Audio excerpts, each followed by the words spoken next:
how they got the permit. And can I finish, Simone? Will you just shut up for a minute and let me finish? Pardon me, sir. You don't get to tell me to shut up on national television. Hold on. And so then all these under no circumstances do you get to speak to me in that matter. You should exhibit some decorum. Ken, stay civil. Hold on, guys. Both of you stop for a second. Simone, Simone is expected to speak about the deadly violence in Charlottesville again today so far. The president has kept his comments vague. Mike Pence, the vice president who's traveling overseas, is calling out the hate groups by name. We have no tolerance for hate and violence from white supremacists, neo-Nazis, or the KKK. Why didn't the president say that? Will he say it today? And if he does, is it too late? Former Virginia Attorney General Kenneth Cuccinelli and CNN political commentator Simone D. Sanders are with us today. It's good to have you. So let's talk about timing and impact. Simone Sanders, if the president comes out today and says, of course I meant the KKK and neo-Nazis and white supremacists, of course I condemn them, is there satisfaction in that? Look, I think if the president comes out today and says those words, uses the term white supremacists, KKK, white nationalists, neo-Nazis, I think his problems will not completely go away, but the tide will begin to turn. Look, words matter and actions matter as well. And so then folks will be looking for the president of the United States and this administration to take additional concrete actions. We know the DOJ has already said that they are going to investigate what happened. I would propose that Steve Bannon and Gorka also need to be looked at, and the president might need to make some changes with his staff. So we need to, I guess, wait to see what the president is going to say, and I'm cautiously optimistic, Chris. Ken, what's your sense as to where this statement came from, this original many sides statement? We just heard from the AG this morning, Jeff Sessions, when he was asked whether or not there should be any equivalence drawn between the KKK and the people who were down there protesting against the KKK, and he said absolutely not. Right, and I certainly agree with the Attorney General. It sounded like when you read the whole statement by the president, the written statement was very good, and this looked like one of those kind of off-script editions that he does so often, and he's gotten himself in some trouble with it, I think. I would note, you said there are actions and words. The most important action taken so far was almost at midnight Saturday when once it had been known that the driver had crossed state lines, presumably that was an important factor. The Department of Justice announced that they were going to proceed with a civil rights investigation. This is in the Western District of Virginia. Rick Montcastle's the U.S. attorney there. He is not a political appointee. He is a 20-year professional. Worked with him when I was Attorney General of Virginia. So this is in very good hands. The actions are all good and are essentially everything the federal government can do.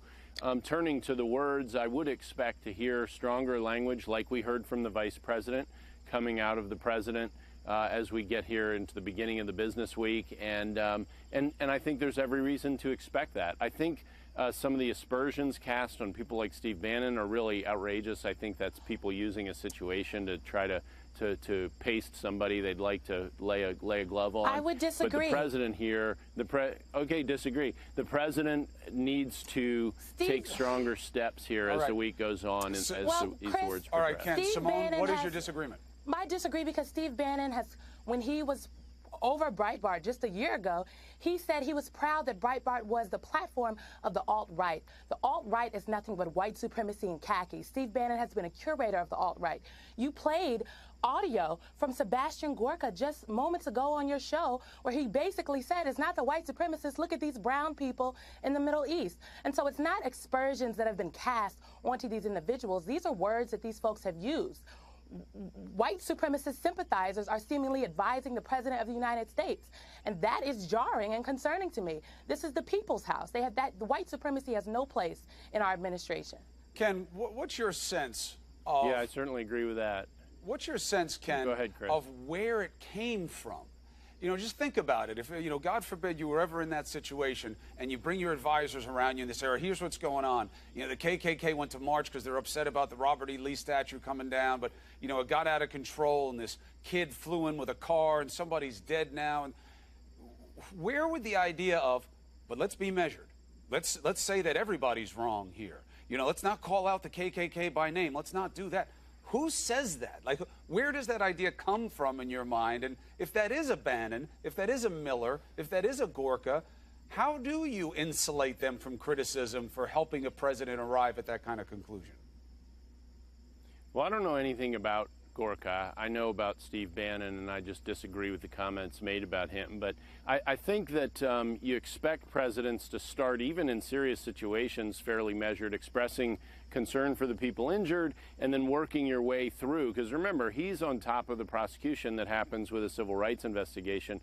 If you look back to the shooting in South Carolina, the tragedy where you had Dylan Roof shooting in a black church, President Obama's initial comments were much more measured than as he went on days later. And it was a very appropriate escalation by the President, Obama I'm talking about. And I think that we should reasonably expect to see that. Ken, here I don't with think it's President sized Trump. up like this. And the President took a long time. Here, hold on, Simone. The President took a long time here. It wasn't like as the violence was unfolding, the President came out in one regard about let's make sure it stops and let's let the police do their job and find out what's going on.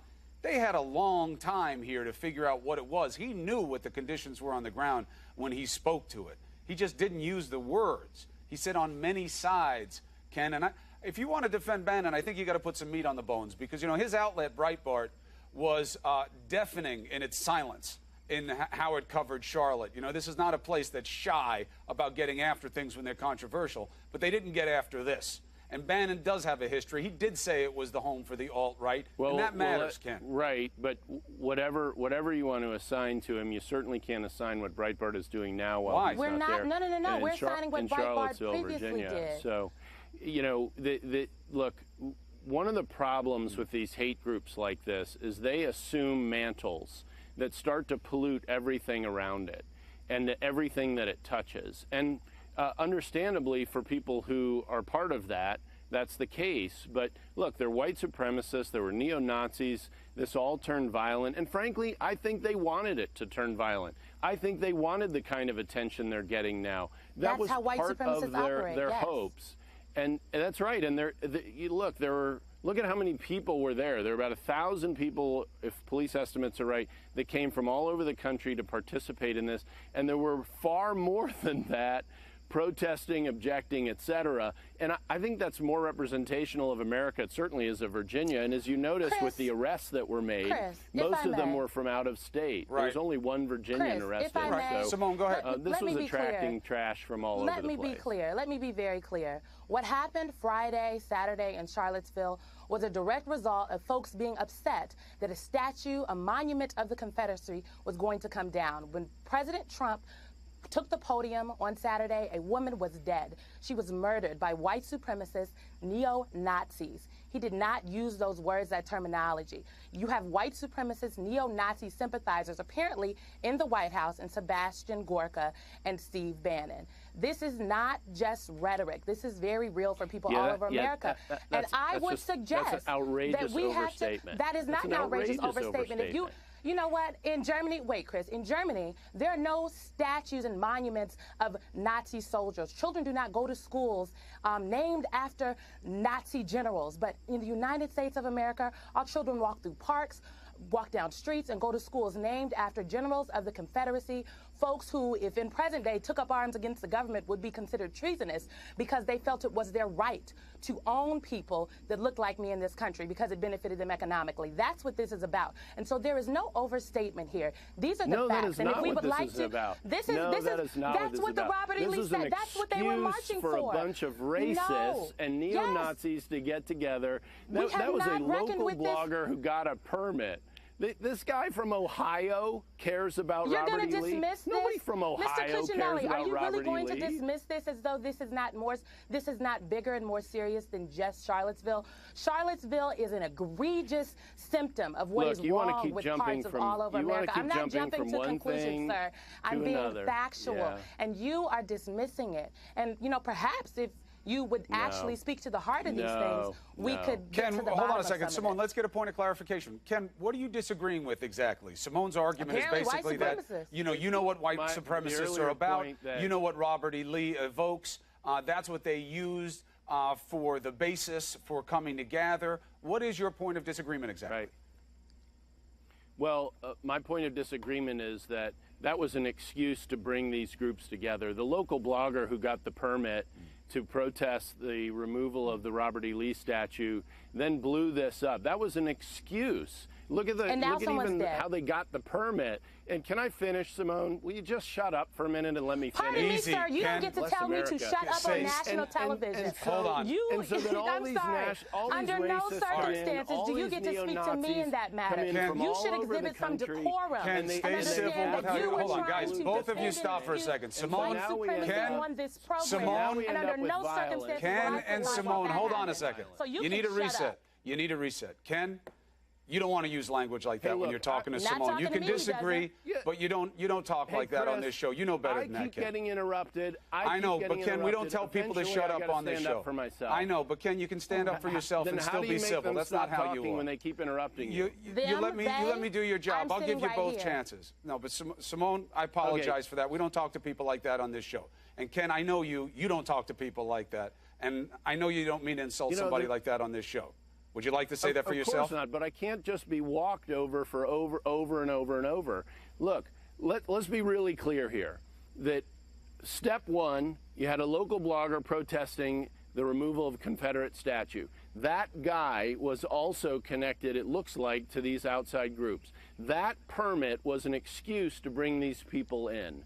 And they came in from all over the country. As the arrests show, they were arrested mostly outside. There was only one Virginian I know of arrested. All the others were from outside Virginia. This was a gathering of hate groups. That's what it was. And they can define themselves however they want. They're all outrageous, ridiculous.